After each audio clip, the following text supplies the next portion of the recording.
My name is Mike Corrado. I work for Nikon Pro Services, but I'm the MC for the show, so thank you guys for being here today.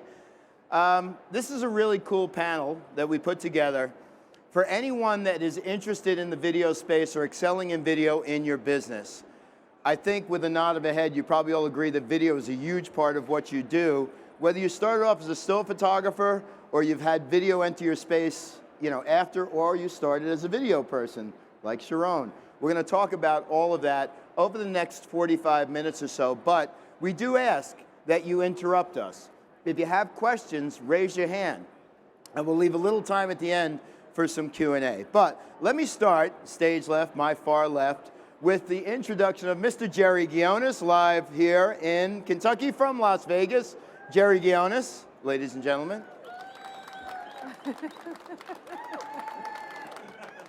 Jerry is also featured as a mentor in the Mentor video series, so if you don't know about this, grab one of the cards from the cart. He's got a full, how many hours, segments, 80 hours of content material? 3,000 hours, yeah.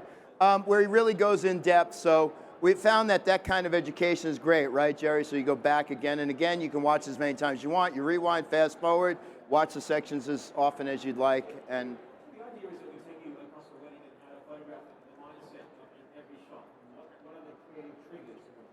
you see how you diagnose it and go right into it. So it's an incredible platform, and very happy to share the stage, obviously, with Joe McNally and Jason Nixon and Rod Mark in that educational series. So please ask the team. And he is a mentor.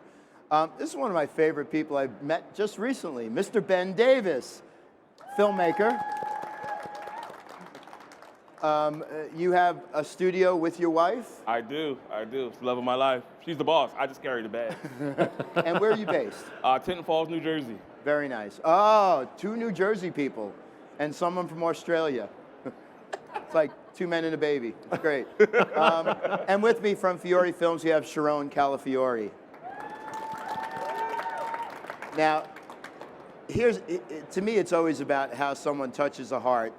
And Sharrone was part of introducing the Nikon Z8. And when she sent her first cut of a video that she produced of a couple renewing their vows, there was dead silence in this office of all managers and presidents and vice presidents, because every one of us was crying. So the emotion and energies that she brings to filmmaking is pretty amazing. So welcome again, Sharrone Calafiore. Thank you. And Chris is out there somewhere. We're going to talk about Chris. I think he's watching. Okay, hi, Chris. Say hi, Chris. Nice for tuning in. Let's just assume, for the sake of possibility, nobody knows who Jerry Ghionis is. Can you give everybody a Reader's Digest vision or verbs of what it is you do, how you are, what you do? I'm a portrait, fashion, wedding photographer and filmmaker, born and raised in Melbourne, Australia. I live in Las Vegas now. I photograph and video a lot of performers, and photographing for 30 years and teaching for about 23, 24 years, and happy to be back on the Nikon stage. And we're happy to have you back. And I'm going to take it a little bit further. Jerry and I have known each other now for well over a decade, maybe 15 or so years. We've worked on quite a few projects together. When we met in the world of still photography. He is one of the most celebrated photographers in the wedding market as far as grand awards go. If you do go to WPPI, he and his wife Melissa now run the I Am Iconic or Iconic Awards, which is what you do to level yourself up, correct, as a photographer in the wedding and portrait business. So I think that's pretty amazing. Thank you, mate.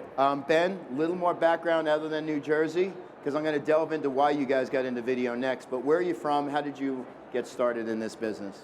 Sure. The name of my company is called Ghionis Studios. Most people ask, where did that come from? My first name is Benjamin, which in Hebrew translates to son of the right hand. And I actually had a client tell me that Yamin is a derivative of Yamin, which also means son of the right hand. So I just thought it made sense. And when you Google me, I'm the only guy. Well, I'm the only one you can find for Google for pages. But I kind of got into video, I kind of got hustled. It was an accident a little bit. And I dragged my wife along with me when my friends got married. And we had no idea what we were doing. I was editing for a while, and my wife actually fell in love with filmmaking first. And because a happy wife is a happy life, I fell in love with filmmaking thereafter, and we've been doing it as a unit ever since. You know, I think I missed that bit of advice along the way, but thanks for giving it to me now. We're actually thinking of starting a business together. I wanted to see what you guys were thinking about it. We wanted to call ourselves Jerry and Ben video, or Ben and Jerry's video. Yeah. Thinking it might be good, or Benny Smalls and Jerry Biggs. So All day, my man. doesn't he look I like him? But yeah. We're doing it. Is this going to go off the rails that quick? No, it is, yes. It's his fault. He did it. Let's bring it over to Sharrone. Sharrone, a little bit of background on how you got into this. You started with editing first, right? I started with editing first, so I'm an editor first, and we started Fury Films in 2008. Let me just say that. So I was freelance editing weddings, and one of my bigger clients pushed me into starting my own business. So my husband and I, Chris is like the man behind the curtains. We started Fury Films in 2008, and in 2009 was our first season. And what I would do as an editor is I would send out shooters, and I would edit the films, and then slowly I would just go out like parts of the day, very slow, and learn how to shoot. And now I'm amazing at both. Mm-hmm. And we do have some of their content here. You know, in a 45-minute session with Q&A, it's hard to run everything they do, so check out their Instagram pages or their web pages to see more of their work. We're going to talk about some of that work and get their feedback, but it's interesting looking at the three of you. Every one of you has a partner that's involved in your business. You mentioned this before, your wife, being involved in this. What is the depth? Whose responsibilities are what? Because the business part of this to me is so important. Because this is not just going out and creating. You got to create and you got to run more business. And you got to create while you're running business. And my favorite thing to say about Sharrone is she's always awake at 3 o'clock in the morning, but I call her at 9 o'clock when most of us are up. And she's asleep because how many times do you work through the night? You know, it's pretty insane. My days are opposite. But talk about that dynamic and your partner as she is your business partner. Sure. In my business, at first, trying to figure out the dynamic of who's going to be the more creative one, who's going to be the more administrative one. We bumped heads for a while until we finally got into a groove. And honestly, it's being honest with yourself on what your strengths are and what your weaknesses are. And I realized that, my wife was really good at administrative stuff. She's really good at making sure all the business aspects are done, all the I's are dotted, all the T's are crossed. And the creative aspect is more of my end of the business. So even when we're on shoots, she's handling all the making sure we're on time, making sure we are where we need to be. The bags are packed. We have enough batteries.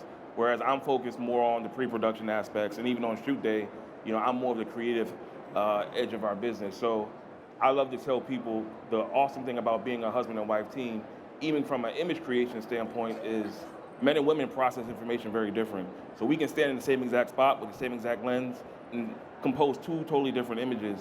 And that's what I love about doing my wife. And that's just a metaphor of how we do business. Being able to be in the same place at the same time and put our synergies together to create something special. Jerry, I'm going to turn to you because I can't not mention Melissa. And most of the business dealings we do with you, we run all the logistics through Melissa. Talk about that partnership and how important that is to you.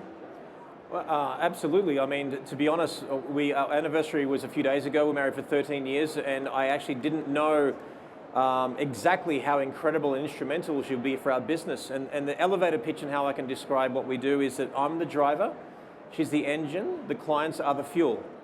And we know exactly what we're good at. We don't cross over, and many responsibilities, we don't even discuss who does what. We fit into it like a glove, and life is good. We work hard, and then we play hard. 5 or 6 o'clock comes at night, and we stop. Weekends, we don't shoot weddings, we don't work. So we prioritize joy and happiness, which translates to our clients during the week.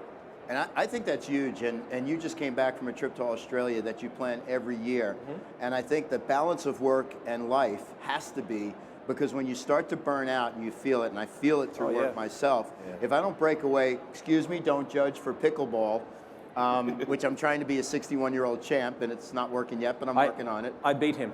You did not. Well, you did once, but man, the last game you were not there. But it's so important. Now, I always call Sharrone, and I say, how is Chris today? Because I'm so concerned about Chris. I know, I tell him you're like obsessed with him. Yeah, she's such a worker and such a workaholic that we turn to Chris for the business. Talk about how important that is for you. Yes, that's very true.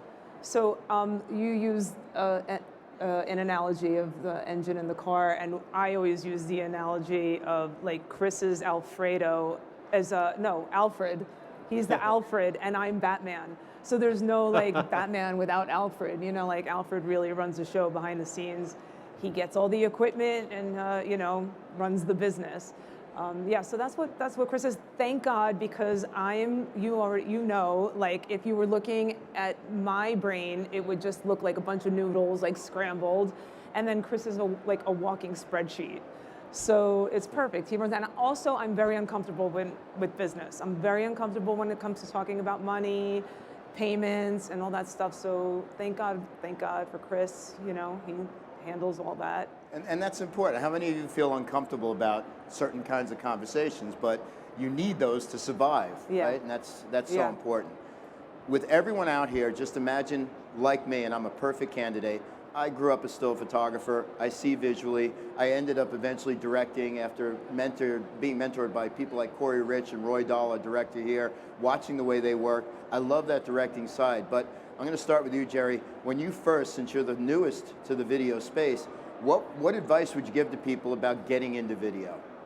Look, there's so many, I guess it's very intimidating. I mean, I assume that most of you in the audience right now, watching at home and right here, are photographers, right? And you have that little video switch button and you're very intimidated to actually flick it, right? Would you agree? Yeah, and now, ironically, with your smart device, I am sure you're filming videos all the time. So my advice to you is understand that you can't ignore video. To capture people's attention in 2024 and onwards, you yourself will actually, even before you get out of bed, will stop scrolling at a video with motion and feeling and sound a lot more than you would stills. Certainly has a place. So I think it's getting over that hump and understanding. I think it's actually 3 fundamentals. Speak to these experts more than myself with the intricacies of editing and all that stuff. But once I got over the hump of learning 3 things with filmmaking, the first mistake that I actually made was I used the exact same exposure of what I did in photography and filmmaking. So I was shooting films at 2,000 speed and not understanding frames a second. So what I want you to do is, I want you to understand that if you want to see films or film like you would in footage in cinema, it's 24 frames a second. It's a very common thing to use, 24 frames. 24 images make up what you see with your own 2 eyes, like it feels natural. So 24 frames a second, and your shutter speed should be double your frame rate. So your speed should be locked in at a 50th of a second. And then you can play with your aperture and your ISO. So once you understand the frame rate and your shutter speed, and then understand that you're almost certainly going to need a neutral density filter, because if you want to shoot a shallow depth of field outdoors, then now you're off and running. Those 3 things, once I got over that hump very quickly, you can start filming. And just play, just have some fun, just experience the joy, and as you get better at it, like with anything, you will do more of it because you love it, you know how to do it. I want to turn to you, Ben, same question. Anybody out here that's intimidated, you know, to your point, Jerry, what I would do in bird photography is every once in a while I carry the tripod out with me, make sure I got stability first. Sure. Trying to handhold an 800 millimeter with a converter on it for birds is not exactly the easiest thing to do. Sure. But I realized too, a small tripod didn't work because every time I tapped it, I had shake in my video. Ben, take me back to some of the early stages, the fundamentals, and what would you tell people to consider right away? I think for me, one of the first things, if I could tell my younger self something I would do totally different, is really get comfortable using a tripod. I think in the age of gimbals and hand holding, the tripod is a staple that you need to use in all of your filmmaking. Honestly, when you watch television, when you watch movies, when you watch the things that you love, 90% of that is actually filmed on a tripod. The camera's not moving, right? You get to focus on having amazing composition, really focus on nailing those exposures, focus on nailing simple things like the white balance. I mean, I tell people all the time the things that separate some of the good filmmakers from the great, and right off the bat, is you can look at the white balance and you can tell where in somebody's filmmaking journey, where they are, right? Adopt manual Kelvin. Learn to use it, learn to see light faster and faster, because the faster you can learn to see light and shape images, the better it'll make your filmmaking. I think that's amazing, and I'm going to twist the question just a little bit for you, Sharrone, since you come from the editing background. That's the part I fear the most. What do I do once I have the content? So what are some of the simple things I could do out of the gate, or the people here can do out of the gate for the editing side of things? Yeah, so as an editor, for me, I'm a lot less technical. I know the rules, and the fundamentals are very important because you want clean footage. The cleaner the footage, and the nicer the images, you know, the more interesting the edit. But for me, it's all about nuance. So nuance are those little in-between moments of things happening. And if you look at our work, what you'll see, we're mainly I'm on a monopod probably 90% of the day, and then otherwise I'm on a tripod. And I would say just, have some patience, let things happen in front of your lens, and then when you go through it as an editor, find those moments, find those in-between moments, not just the, not just the basics, not just the expected things, not just the big moments, it's the little moments that make the difference. So yeah, my advice would be just to have patience and let things happen in front of the lens. And I will say, being a study of Christy Odom, one of our wildlife ambassadors, if you do like shooting video and wildlife, she's all handheld. And there are ways of wrapping the strap around your neck, holding your breath, Right. counting She's to 5, human letting it run tripod. for 10 seconds, even if there's a little movement. And we'll talk a little bit about slow motion techniques. Most of the work she does is slow motion, so it settles the camera down, settles the vibrations down, and seems to work out really, really nice. And we mentioned the content. We're going to go through the click-through, guys, if we're ready. We'll shift over to being able to click through some of the work. I had asked them to submit just a couple of clips or a clip that helps define them as photographers. So I got it right, Fiore Films, you could see it right there. Not Calafiore Films, I screwed that up before, but when I introduced early. But Fiore Films, you sent us a clip, and we're going to run that clip and then talk about it. Yes. What's Sure. behind it? What are you Yes. thinking? Did you fall and stumble? Everybody thinks life is easy. I know you guys have tripped and fallen, but you got back up. So Yes. talk about the good and the bad. Oh, before or after? Let's let this run. Okay. Is there going to be sound? And can we bump up that sound? That this should go. So the sound is And this important. was it. Aya, my love, I admit that I have quietly noticed in 1,000 moments that elusive, magical feeling of being so utterly and deeply in sync with you. It seems to me that if the world ever conspired to create a perfect moment, that two people would truly understand each other.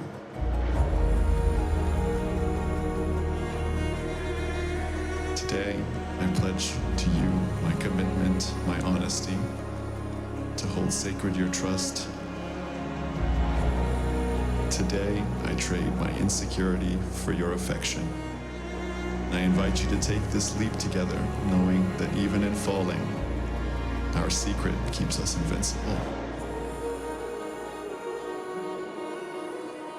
Since I've met you on some level, I have never really been the same.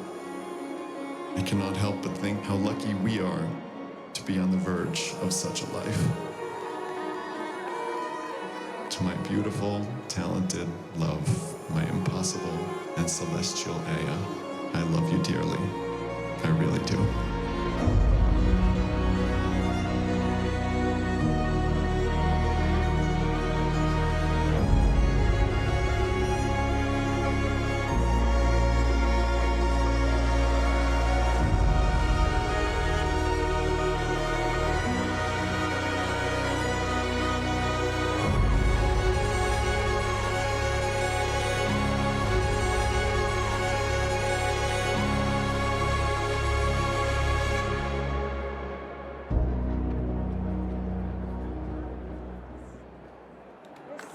Thank you. So deconstruct this a little bit, Yes. because the visuals, the lenses, the music has to come together. That's what Yes. scares me the most. It's like, Yes. where does your mind go to collect all of this? And I know you've got the experience behind you now, Yeah. but again, I'm a beginner. What are we doing here? So I feel like there's a bit of intuition there when it comes to putting together moments with certain parts of the music and using dialogue. For this one, his vows were amazing, and so that's really all that needed to be said. And I can tell you that after I delivered this, the bride sent me a text, and she was like, "Oh my God, his vows I didn't process them on that day. So that's, I mean, to me, that's the most fulfilling part of what we do is when we deliver something and we're delivering something that the couple doesn't remember. And that's why I feel like those in-between moments, I mean, here, like, the vows were not in between, but she was probably, like, you know, on a wedding day is so emotional, there's so much going on, and they can't really process everything that's going on. But his vows were so well written, and she was, the way that she was looking at him when he was saying them, she probably was spacing out a little bit. So yeah, it was, I mean, the theme was his vows. He was, like, obsessed with her, and she's this, like, elegant, you know, he called her celestial. She's this celestial beauty.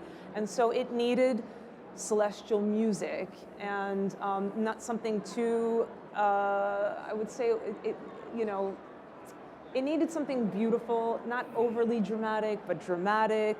So I think it's important to not force music on a day. There were times, like, in the past where I was like, I already had music, you know, music picked out, you know this, right? Music picked out before we even shot the day, just from the couple and the day, you know, what we knew about the day, the details of the day, the venue, and I'm like, oh my God, this music is gonna be perfect. And then comes their day, and then have their, you know, footage on the timeline, and the day really didn't go as well, like, you know, that maybe it wasn't as dramatic or as emotional that I pictured it to be. And so I'm not gonna put dramatic and emotional music over a day or a couple that's not dramatic. And I feel that, like, it's one of my pet peeves when I watch something, right? When I watch something and, like, music is forced on a day that the visuals and the emotion really doesn't go with that music. It's the music doesn't complement. It doesn't really. It's just basically like visuals that are thrown on music.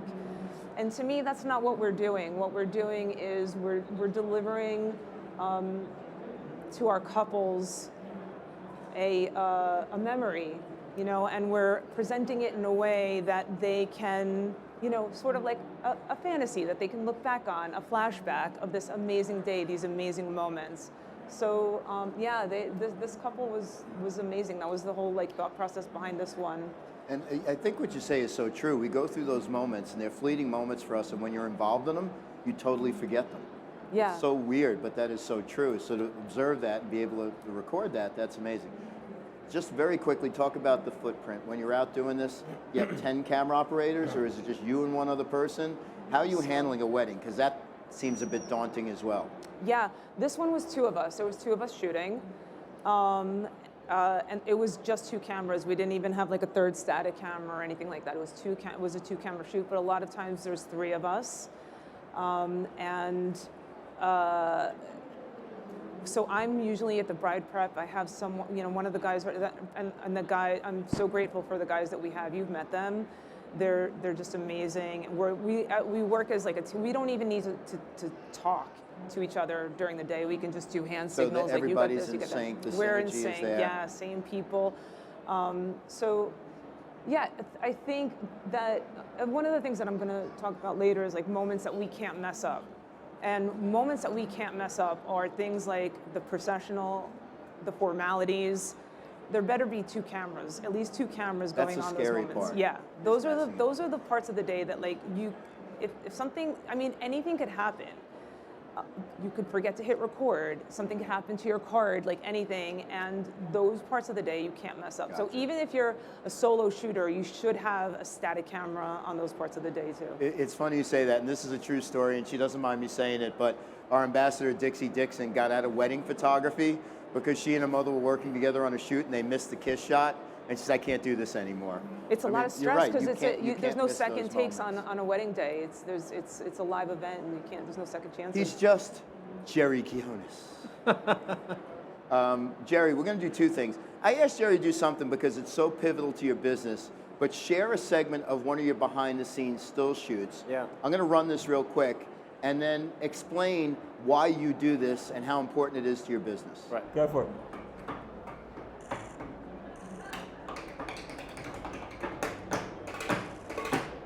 We got you. We got you. Give me something that you're taunting him a little bit. Like he's totally ignoring you, but you're sort of, I don't know, you're you're twerking. Can you give me, like looking down, and then can you do the eyebrow? Like this? Can you do that? Yeah, yeah, that's it. Go for it.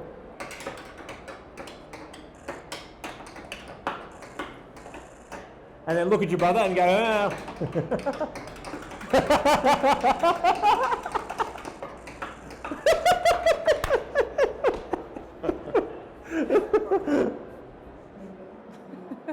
So, if you're not into video for the sake of a video production, you've been doing this for years in the way of education and inspiration, and I don't know if there's a person out there that's doing it better than you when it comes to teaching as a teaching tool. Talk about how important that video is for you. Oh man, it's funny because I've been teaching now for about 24 years, and I was traveling the world, and I was the guy that said, if you got any questions, here's my email, ask me. And I would literally have a full-time job answering questions from photographers from all over. And I'm like, there's got to be an easier way. So I'm like, I'm shooting a wedding or a portrait. I had one camera, back in the old days where you had to get the cassette and then put the cassette in the cassette to play it. And it was over my shoulder. So people could see like a fly-on-the-wall approach of what it was like for me to photograph. And I released my educational platform in 2008. And it was just one camera. And now, progressively, I mean, what you've just seen now is we're recording my EVF footage, my electronic viewfinder, so you get to see what I see, and then you actually get to see how I interact and how I direct with my clients. So not only does it work for education, it gave me the confidence to actually film something separate to education, and it certainly can inspire the people who watch it as well, but it's also great for social media content. Everyone is looking for content. So just the ability, especially with the Nikon camera system, to plug in a transmitter into the HDMI and then have a receiver that plugs into a monitor recorder, you can record what your EVF footage is. So if you did nothing else other than do that, you've got actually behind the scenes. This is what I see. And that's the thing, is our job is to see the world a little bit differently. So that has been a fascinating approach to what we've been doing, and it really has just progressed. Like now we do sometimes 3-4 camera angles, one on me, one on the person, one on the wide view, and now I get to cut to different angles, and it's basically like training wheels for me. So if I do something more creative, not to the level of these guys, but at least in my style, then at least I've built up that confidence with something that's a bit more just behind the scenes. It's not intimidating. I've got somewhere to begin, you know? Well, I'm going to give you a little props. After we assigned or commissioned you to work with the Z9 when it came out, this man doesn't know how to stop. He doesn't care what he's getting paid. He just wants to deliver. So not only did you deliver like 1 billion still photos, you created a music video with an artist. And so your talents of video, if you want to check this out, look at Z9 and Jerry Ghionis in video. And that was a pretty amazing out of the gate piece that you delivered. Thank you. We're going to fast forward to the Z8.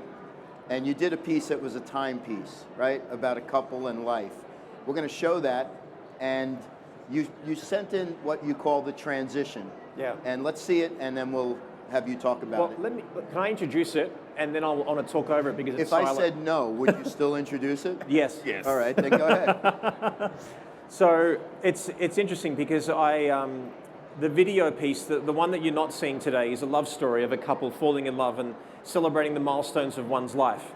So it's literally them falling in love, him proposing, them getting married, them having a puppy, them having a baby, and then the kid growing up and graduating, and then you see them from the beginning of the video, they're just hugging in bed like a lazy Sunday morning, and then they end up in the exact same pose as an elderly couple. It's very sweet. It really is a reflection of the love that I have for people and the love that I have for my wife. The footage that you're about to see was going to be sort of introduced into the video as joining the time lapsing of the couple. And I'm sure you guys probably respond to this more than anything else. I believe it's almost more important what you exclude rather than what you include, because you might have hours and hours and hours of footage, but your deliverables are 15 minutes.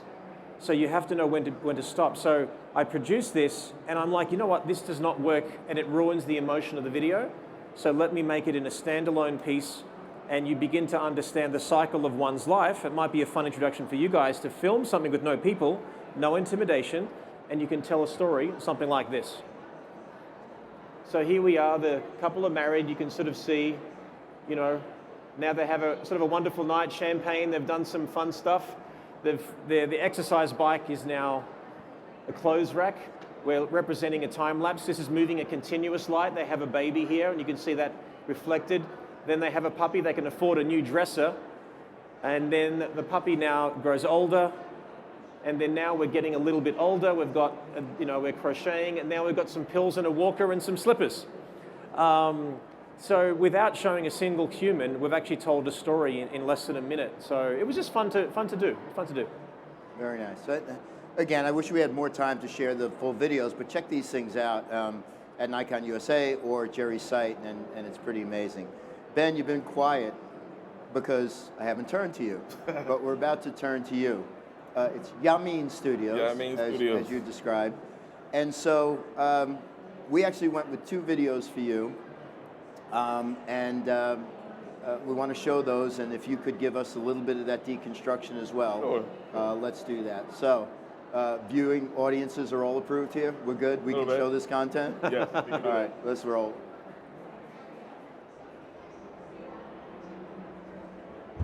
When I look at you, I see God's most perfect creation.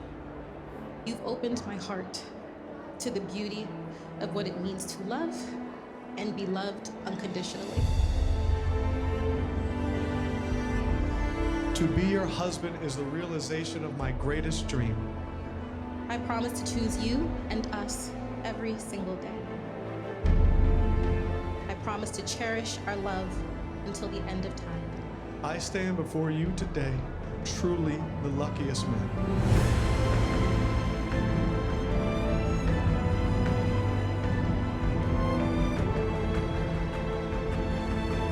It is my honor to love you this day, tomorrow, and every day, as long as we both shall live.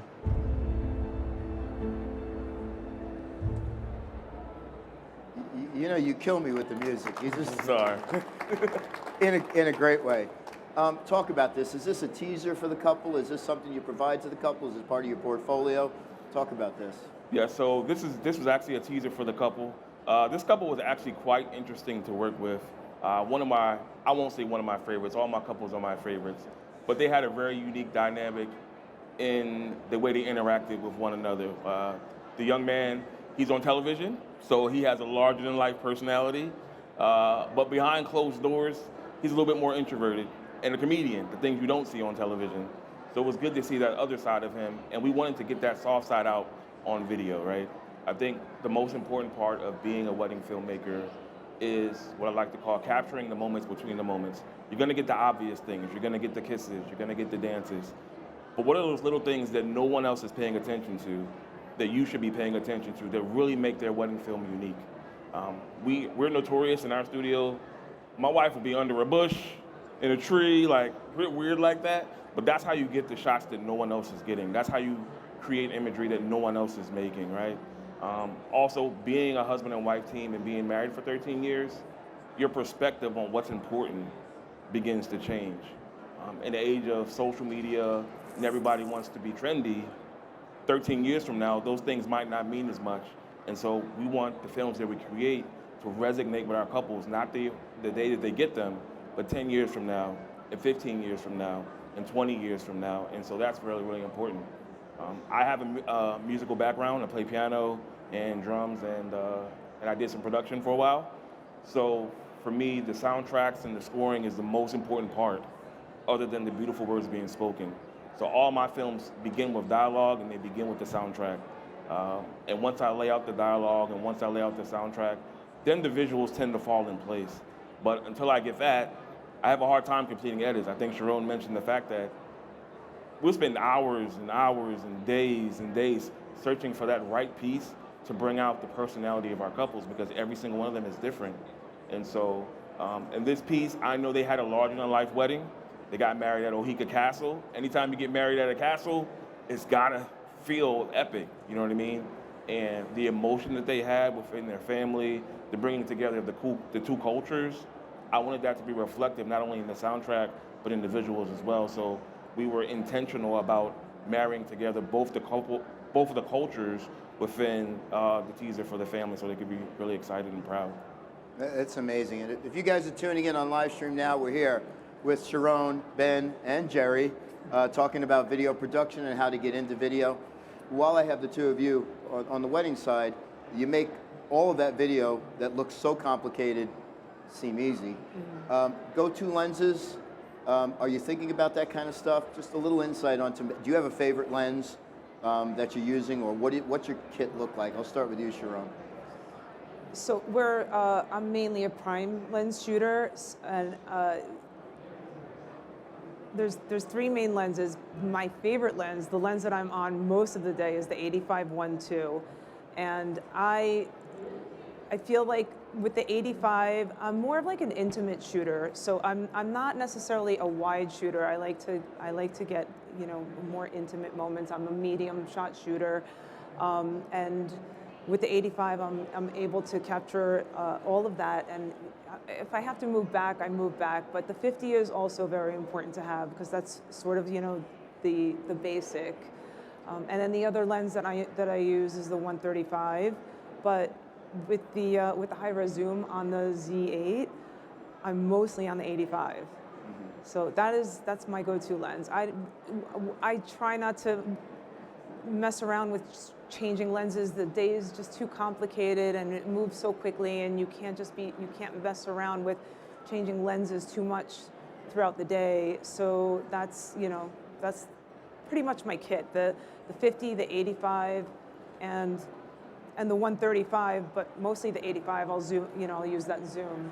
Ben, you're shaking your head. Do you concur? Similar focal length range? Fixed? I do, zoom? actually. I think the joys of being a husband and wife team, like I mentioned before, is the way we process information. And so I'm normally looking to establish place in different elements of that part of the storytelling process, where my wife is more looking for the more intimate moments where no one's paying attention. It's the girl thing. So I tend to shoot more 24/70 most of the day. It gives me a lot of flexibility to jump on a gimbal, jump off a gimbal, back on a tripod, and kind of get shots in various places. My wife, though, she's a 50, 100, 7200 all day. Literally, she's the only person I know who runs around with a wedding at 7200 like it's not heavy. I just look at her and say, you got it, boo. That's too heavy for me to run around with all day. But in having that focal length, it gives her the ability to capture things when no one thinks anyone's paying attention. You know what I mean? For us, audio is really big, so we mic a lot of people, so we can use those sound bites in our storytelling. And so, because we have those audio bites and she's filming these moments where you think no one's paying attention, again, those moments between the moments, we're able to weave them into the story and give them back to you to add added impact. So those focal lengths are pretty much our go-tos. You bring up something key, because the video productions we work with Crescent Beach Productions, when we're doing instructional videos, we always wire the photographer. So we let them talk wild to say whatever it is they want to say, because there's always going to be some educational golden nugget in there. Yeah. So I would just think that's the same what you're talking about here with the wedding. You ever fight with your wife about one lens? Or do you have to buy two of everything? Honestly, we appreciate you buying two of everything. Happy wife, happy life, so she gets first choice on everything. I use whatever's left over. Smart man. All right, so we got one more video from you. And this is a little bit of a twist. It's a music video, right? Yes. And the reason why I picked this from what you sent in is because it involves the interview process. Now, we've heard a lot of sound bites from grooms or brides about their spouses during the celebrations and the ceremonies. Let's run this clip and talk a little bit about the interview process and how you handle that. Okay. Music is my passion. It's in my soul. It's who I am. Hold up, wait a minute. Y'all thought I was finished? When I wrote I asked them all, y'all thought it was rented? I'm a classically trained musician. A lot of people don't know that about me. I studied all through junior high school, and on to Juilliard.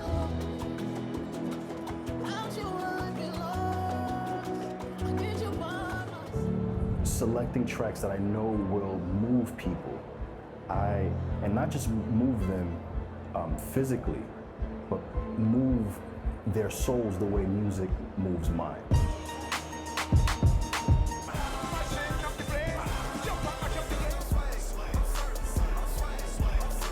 I want to take you on a musical journey. I want you to know my music. So, Ben, I'm going to start with you, and I'm going to turn to you, Jerry, because both of you do interviews in the videos that you create. What's the best advice you can give for doing an interview? Always keep the cameras rolling. I think you alluded to the fact that there's always nuggets, and people tend to be a little bit more natural when they don't know the camera's on. So if you have a tally light on your camera, cover it up with tape so they can't see it, and just let people be natural. Before I normally do my interviews, I just have general conversation, and I let the cameras roll. I don't even tell them, so they can feel natural, they can feel comfortable, so you can get organic emotion. Lighting, you can fix those things, but getting organic emotion out of people, it's a little bit more cumbersome, a little bit more difficult. So I think getting whoever you're interviewing to feel more comfortable before you actually jump into the meat and potatoes of what you want to interview is really, really important. Jerry, talk a little bit about your interview process. Yeah, there's sort of several things that I can mention, maybe a couple things. The beauty of actually being able to film 8K is amazing, because you could just have one camera on your subject and 8K, and then now you've got two camera angles. Because when you're doing an interview, someone will flub, someone will say something wrong or whatever, and if you're not having two camera angles, then it's an easy way to cut in very, very simply. And also, us photographers, a lot of photographers will prefer negative space, like either behind the subject, in front of the subject.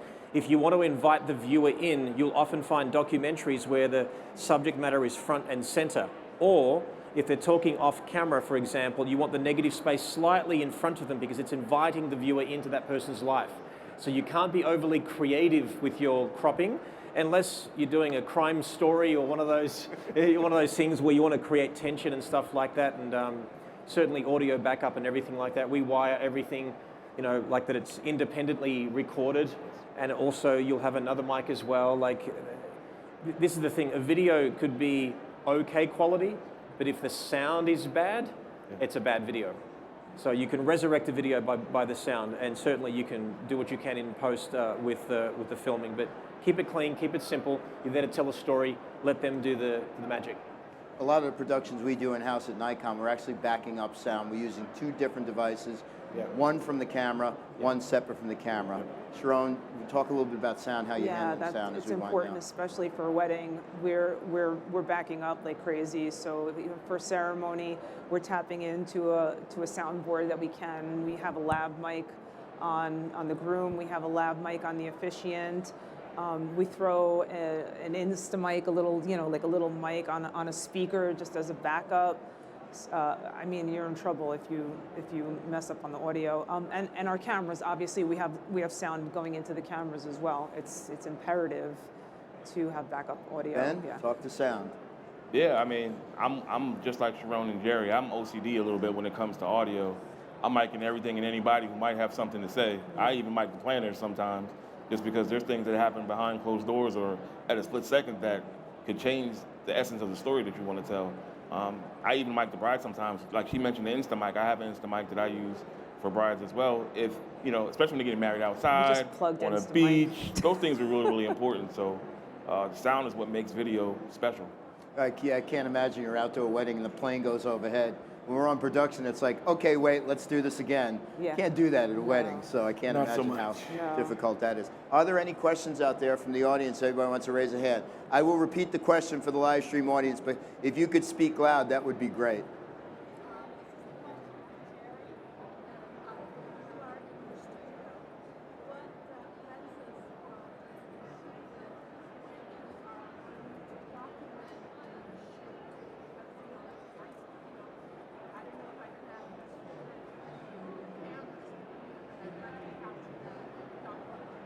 I believe I have this. So Jerry, when you're in your studio, when you're doing the behind the scenes to capture what you're doing for the educational sake, what lenses would you be going to?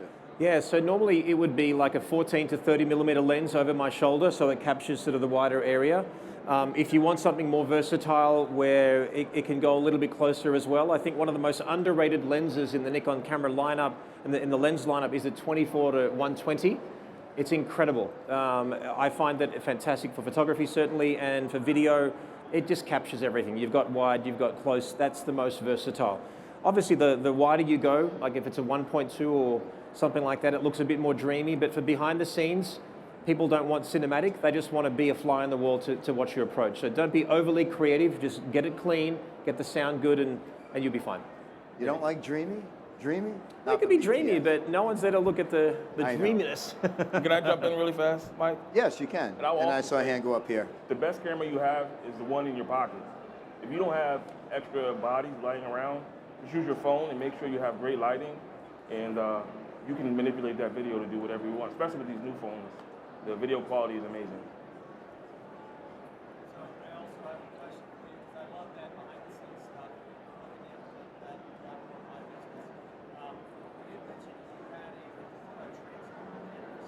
Yeah.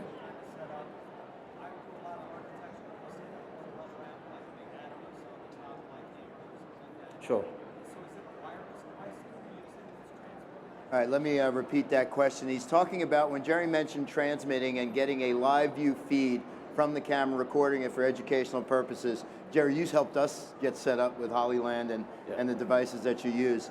How are you doing the recording of that video and saving that? It really became an epiphany in our business, and it's really helped it, again, for education, for all these different things, but I'll be quite specific. So your camera, you'll need a bracket of some kind, okay? So I use a small rig bracket, I think they're amazing. Okay, so on the side, you'll find an attachment, like there's like endless attachments. I have a Hollyland transmitter. I think they're called the 300S, it's 1080p. You don't really need more than that. I think they may be like superseded now by, I think the 400S, but 300S or 400S. You clamp them on. What that basically does, you plug an HDMI cord, a very small cord, goes into your HDMI on your camera. So now you're free. That will transmit, that transmitter goes to a receiver that looks very similar, and now you plug that into an Atomos Ninja 5 Plus, for example.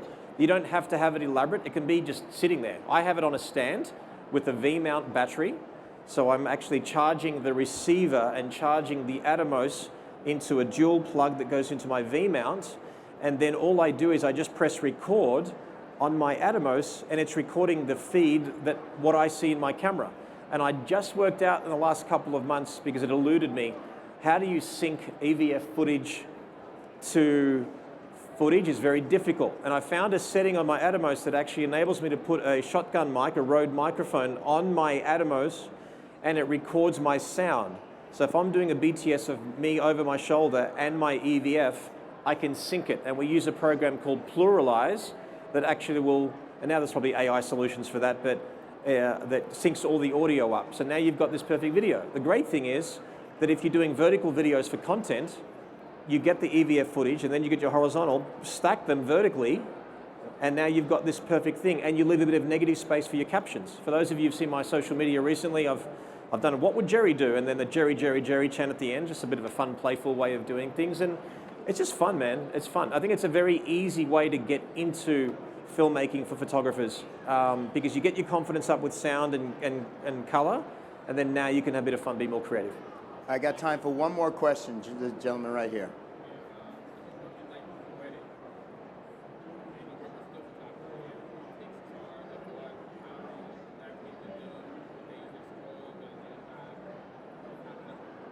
I think I've got this right. Then this is one of my favorite questions. How do you work with still photographers at a wedding? What's the clash? Is there any confrontation? Who takes the lead? And I'm going to tell you this. I photographed my nephew's and niece's wedding. I'll never do it again because the video person that they got stopped everything. If they didn't get the video correctly, they'd make them do it over again, and it really made me angry. Sharrone, Ben, talk to this, and this will be the last question. It could be a party sometimes. Honestly, before we show up to a wedding, we ask who the photographer is, and we take a good look through their portfolio so we can get a good sense of their shooting style, whether they're more bright and airy or shoot a little bit more contrasty. Our style is a lot more contrasty. We do a lot more light painting. So knowing that, we'll know if they're going to flash a lot or if they're not. Knowing if are they going to shoot with things backlit or front lit. And so we kind of have a conversation when we first get there. Hey, there's certain moments that are not reproducible. Certain things you can reproduce with a photo poses, but there's certain genuine moments that aren't reproducible, like first looks. We just have to let that happen and let the tips lay, how they will, and then we'll fix it later, so you can get the portraits that you need. So for the most part, throughout the day, we have a fly on the wall type of mentality where we just kind of let things happen the way they happen. I'm not going to ask you to do anything. I'm not even going to ask you to smile. Be who you are. who you always will be, because I don't want you to feel like your wedding video is being produced. This is your life, this is your day, enjoy the moment, right? And so we let them take the lead. There's only a few times out of the day where we might jump in and say, hey, we just need to want to do one or two things, and we let them know nicely ahead of time, so that way we don't do this on a wedding day, because we're all team bride and groom on a wedding day. It's not the photographer's day, it's not the videographer's day, it's their day, and we're the team who's supposed to serve them. Very well said. But Jerry, you've had to have duked it out with somebody at a wedding. Come on now, give me something juicy here. Well, it's actually advice. You know, you've all been to a wedding where the filmmaker tries to get in, you get in, and then you think you're more important. It's not the case. At the end of the day, filmmakers have a job to do, photographers have a job to do. This is what I do at every single wedding. Hey guys, great to meet you. I love your work. I'm absolutely in love with it. Let's be honest here. I know that all you need is a few seconds of movement. And if I just pose my photographs all day, you've got nothing. So I'll tell you what, I'm gonna organize a light, I'm gonna put people in incredible situations, and every time I take a photo, even if it's static and still, I'll create some movement for you. Today might just be the easiest day that you've ever had with any photographer. You actually said that to me when we did the B&H thing. That's it. Yeah. And that's it. And what happens is that I take a photo and I've got it. It's static, it's still, it's done. Then I'm like, I put my camera down sometimes and I'm like, okay, move this way, left, forward. Okay, love that, nuzzle in, great, and fade to black. These guys have got incredible footage. I've rattled a few off as well. They feel like I put my camera down, I put it back up, and now I get those moments between the moments, and these guys want to work with me more because I'm directing. I mean, I'm all about capturing magic, but I also want to create magic of my own. A partnership is a lot better than butting heads because we all look foolish and we all look unprofessional. I actually love shooting the photographer shooting the couples. I'm always using the photographer as foreground or the photographer as a moment. Yeah, but for ceremony especially, I think it's important to coordinate with the photographer, especially that middle aisle shot. When they want to get that wide shot, or if they, you know, when are you going to move forward? Or some photographers tend to move way in front, like for ring shots and stuff. So we make sure to know that ahead of time, and we let the photographer know. Just give that guy a heads up, and we do what we can and move forward with them, or duck down so they can just be